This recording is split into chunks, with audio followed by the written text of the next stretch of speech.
reka dutangiriye rimwe Imana yacu tuyishimishe mu kivugirizo. Kuba bishoboye abatazi kuvugiriza bakomera Imana amashyi. Amen. Reka noneho rimwe kabiri gatatu.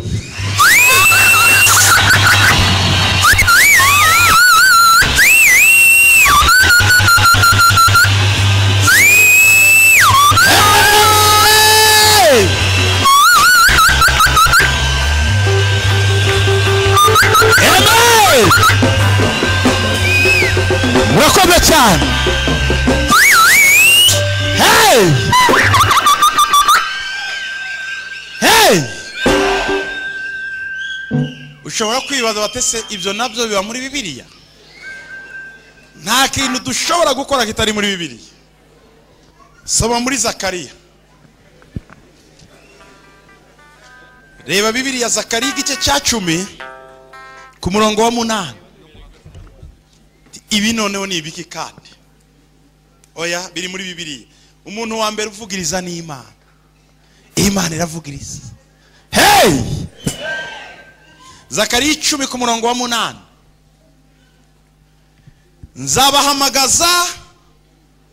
Nzabahamagaza iki niko Bibiliya ivuga. Hey! Nzabahamagaza ikivugirizo mbateranye kuko nabacunguye, kandi bazagwira nkuko bagwiraga. Haleluya! Imana izabahamagaza ikivugirizo abo yacunguye, yongere ibagure, bongere bakomere, bongere babyare, bongere bororoke mu mbaraga z'ikivugirizo.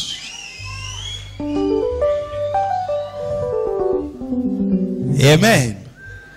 Reka tugakore rimwe konyine gusa kugira ngo abatabasha kwaguka baguke mu izina rya Yesu, kuko ikivugirizo cy'Imana kiragura.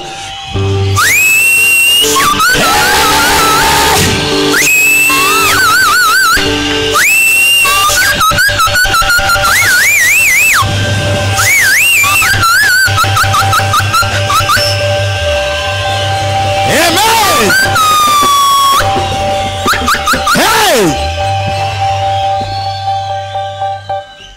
Burya ibanga ry'abashumba ni ukuvugiriza. Hari inka zizi ikivugirizo, biba bisobanura kwaguka, kororoka. Imana igiye kuzana batatanye ngo ibacunguze imbaraga zayo, yaravugirije. Bamaze kugera aho ari umukumbi umwe, Imana yifuza ko bororoka, iravugiriza. Izo ni imbaraga ziri mu kivugirizo. Hey!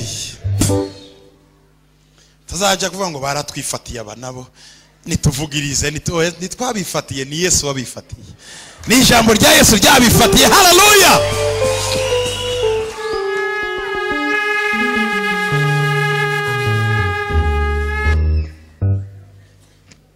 Amen. Ndagira ngo dusome mu gitabo cya Matayo, umuvugabutumwa Matayo, ni igice cya 2.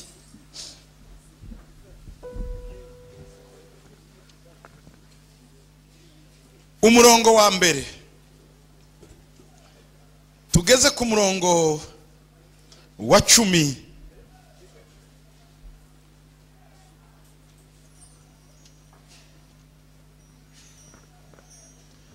Bibiliya iravuga ngo Yesu amaze kuvukira i Betelehemu mu gihugu cy'Iyudaya ku ngoma y'umwami Herode, haza abanyabwenge baturutse iburasirazuba bajya i Yerusalemu.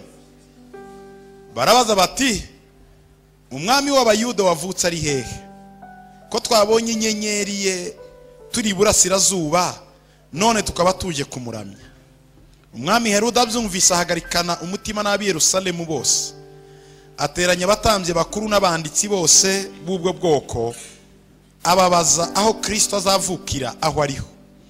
Bati, ni Betelehemu mu gihugu cy'Iyudaya, niko byanditswe n'umuhanuzi ngo, nawe Betelehemu ho mu gihugu cya Yuda, nukuri nturi mutoya mu midugudu ikomeye ya Yuda,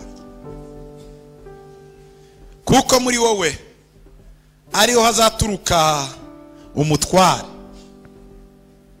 uzaragiza ubwoko bwanjye bw'Abisirayeli, uzaragira ubwoko bwanjye bw'Abisirayeli. Nuko Herode ahamagaza abanyabwenge rwihishwa abasobanuza neza igihe baboneye ya nyenyeri, abasobanuza neza igihe baboneye ya nyenyeri. Abatuma i Betelehemu ati nimugende musobanuze neza iby'uwo mwana, nimumubona muze mubimbwire nanjye njye kumuramya. Bamaze kumva umwami baragenda, kandi ya nyenyeri babonye bakiri iburasirazuba ibajya imbere irinda igera aho uwo mwana ari ihagararaho. Ku murongo wa 10 babonye iyo nyenyeri baranezerwa cyane. Amen.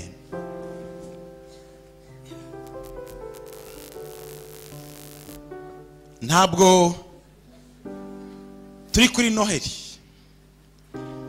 twigishe kuvuka kwa Yesu, ariko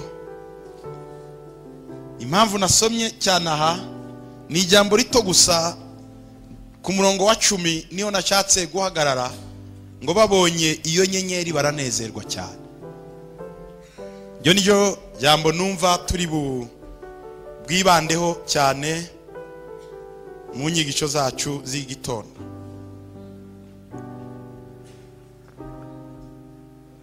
Dusubiye mu mateka y'aha twasomye, Bibiliya iravuga ngo Yesu amaze kuvukira i Betelehemu. Ni ukuvuga ko iyi nyenyeri yagaragaye ari uko Yesu amaze kuvuka. Yesu amaze kuvukira i Betelehemu, abanyabwenge b'Iburasirazuba babona inyenyeri ye, cyangwa se mu bwenge bwabo bari bafite mu guhishurirwa bahawe, bahishurirwa inyenyeri idasanzwe, ko iyo nyenyeri ari inyenyeri y'umwami Yesu, kandi ko icyo bagomba gukora ari ukujya kumuramya kuko ari umwami. Bafashe inzira mu kubaha, baragenda bajya kureba uwo wavutse. Inyenyeri yari iturutse iburasirazuba. Nagerageje gutekereza ubuzima cyangwa se urugendo tuba dufite kugira ngo tugere aho umugisha wacu uri, aho umugisha w'aba bantu wari uri naho Yesu yari yavukiye. Ntabwo mvuga kuvuka kwa Yesu, ndavuga uyu munsi kuvuka kw'ibyo wari utegereje igihe kirekire. Amen. Niba Yesu yaravutse ari byose, ni ukuvuga ko hari ibindi natwe mu buzima bwacu Imana yateguye kandi bigomba kuvuka, kugira ngo babashe kugera aho umwami yavukiye, bemere ko ari umwami, bamuramye. Bafashe urugendo rurerure kuva iburasirazuba bakajya aho i Betelehemu. Bibiliya ntabwo itubwira igihugu bari bavuyemo, ariko ivuga ko bari bavuye iburasirazuba, ni ukuvuga bw'i Yerusalemu, bari bavuye kure.